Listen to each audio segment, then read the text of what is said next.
and something online like InVision is known really well a lot for its awesome culture. So what are some of the top initiatives you drive to keep it that way in a remote context? Obviously you've given us one example, but what else do you do? Yeah, I mean, I'm a great believer that, you know, both for myself personally and for the teams that I've been a part of historically, you know, purpose is a really powerful motivator for people and a really powerful way to anchor them in what they do. And, you know, so one of the things that we always try and do at InVision and certainly in the Asia Pacific team is finding ways in which we can give back to the community and carve out some time to do something that goes beyond the day-to-day of what we're doing, which is, of course, relatively trivial. It's, you know, software. So it's relatively trivial, as much as impact as we try to have in the world and as much as we try to make people's lives easier and make them work more efficiently and so forth. You know, compared to some of the macroeconomic and political and so other issues going on in the world, it's not hugely significant. And so we always try and carve out time for that. Something we did recently, obviously, you know, Australia with COVID now, we've kind of the news cycle has been dominated by that, but it's really not that long. And since, you know, huge swathes of Australia were decimated by the bushfires. And so when that was all going on, a couple of members of my team put their hands up and said, you know, I'd really like to do something as a group for the APAC team to raise funds to support the communities impacted by the bushfires. And so we ended up walking 80 kilometers from Manly Beach to Bondi Beach. It's a fantastic walk. It's recently opened. The whole trail is marked, and we spent 2 days and camped overnight on Cockatoo Island in Sydney Harbour.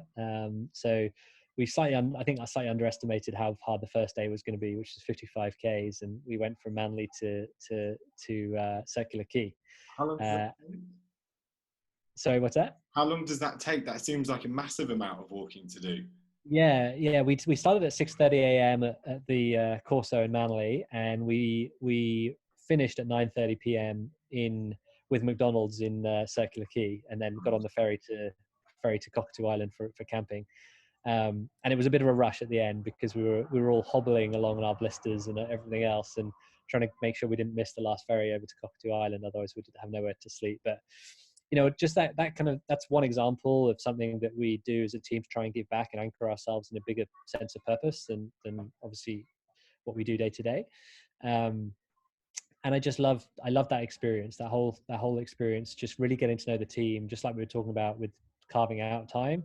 You know, 80 kilometers, you've got a lot of time to talk to people and to you know, commiserate with each other about the pain, but also more importantly, get to know them as individuals. And that's been great for us. We had our Christmas party at the Brow House in the Rocks down in Sydney, and that was great fun. And then after, I think last October, we had our big annual event in Sydney, the Design Exchange event, and I took the team out to Manly to do breakfast at Shelley Beach, and then we did a volleyball lesson, and then we went to do an escape room after lunch.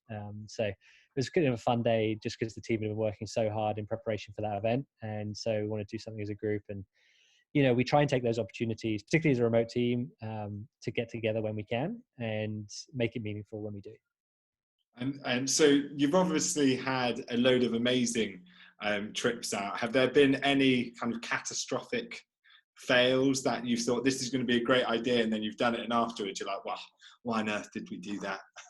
Yeah, goodness me, Alex, like the number of catastrophic fails that I've had as a leader, I couldn't even begin to tell you. It's yeah, I mean, I think the key thing in that context is the team. You know, if the team recognizes that we're trying to do things differently and we're trying to take some risks on some things that might not pay off, have some fun, you know, then you know, you can get away with a few falling on your face. You know, obviously, you know, one of the things that I'm really trying to do across the team is not just have it be me direct the activities or the fun or the, you know, the cultural things that we do. Like, it's really important in my role, I believe, to be an enabler of those things. If it's finding funding for them, if it's clearing any bureaucratic roadblocks that might be in the way of us getting them done, like, to me, that's a big part of my role, and I try and take from the team inspiration on, like, here's how we should celebrate this particular milestone, or